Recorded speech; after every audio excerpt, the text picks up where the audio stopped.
নমস্কার বন্ধুরা, চলে এসেছি কুকিং টাইম চ্যানেলে। তা দেখুন বন্ধুরা, আজকে আমি কি বানাবো। আজকে আমি সাবুর পাঁপড় বানাবো। তার জন্য এখানে আমি সাবু আগে থাকতে ধুয়ে 3 ঘন্টা মতো ভিজিয়ে রেখে দিয়েছি। দেখুন সাবুগুলো ভিজে গেছে। তা আমি মোটা দানা সাবু ব্যবহার করেছি, আপনারা চাইলে ছোটো দানাও ব্যবহার করতে পারেন।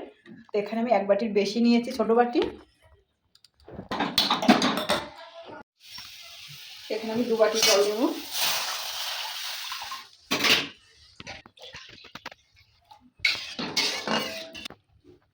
যেন সাবুটা দিয়ে দেবো।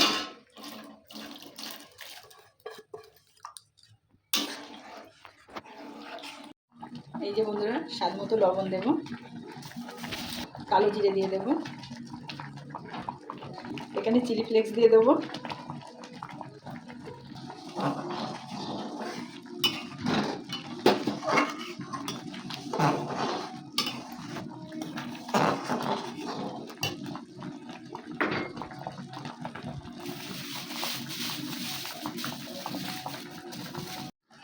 এই যে বন্ধুরা হয়ে গেছে।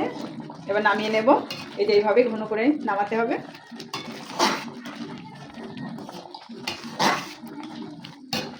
এবার আমি পাঁপড় দেবো। এই যে বন্ধুরা, আমি পাঁপড় দেবো, সাবুর পাঁপড় এই প্লাস্টিকের উপরে। এই যে দেখুন, রোদ্দুরে চলে এসেছি ছাদের পরে।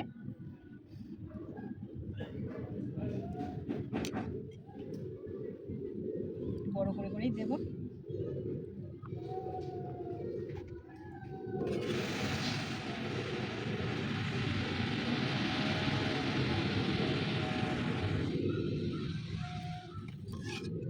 একবার দেখো, দেখাচ্ছি।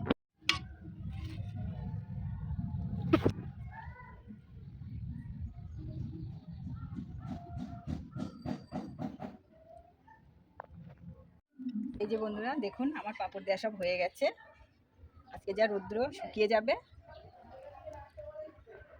এই যে দেখুন, শুকিয়ে যাবে, কিন্তু না শুকায়নি, 2 দিন লেগেছে। দেখুন একদম শুকিয়ে গেছে। এই যে এমনি উঠে যাচ্ছে, দেখুন এই যে কত সুন্দর হয়েছে আমার সাবু পাঁপড়গুলো।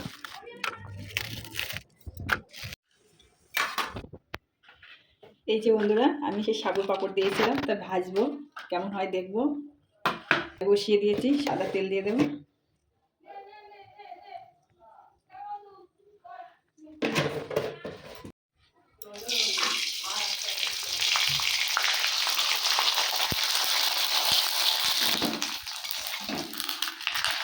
এই যে বন্ধুরা দেখুন আমার পাঁপড়।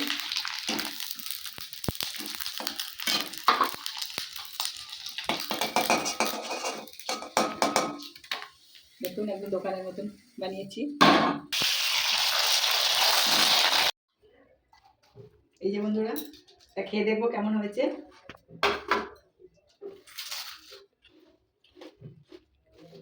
একদম দোকানের মতন খেতে হয়েছে। বাড়িতে সাবু থাকলে এইভাবে বানিয়ে খাবেন বিকালবেলা টিফিনে। আর যদি সাবুর পাঁপড়টা ভালো লাগে তাহলে অবশ্যই শেয়ার করবে, সাবস্ক্রাইব করবে, আর অবশ্যই কমেন্টে জানাবে বাড়িতে বানানো সাবুর পাঁপড় কেমন হয়েছে।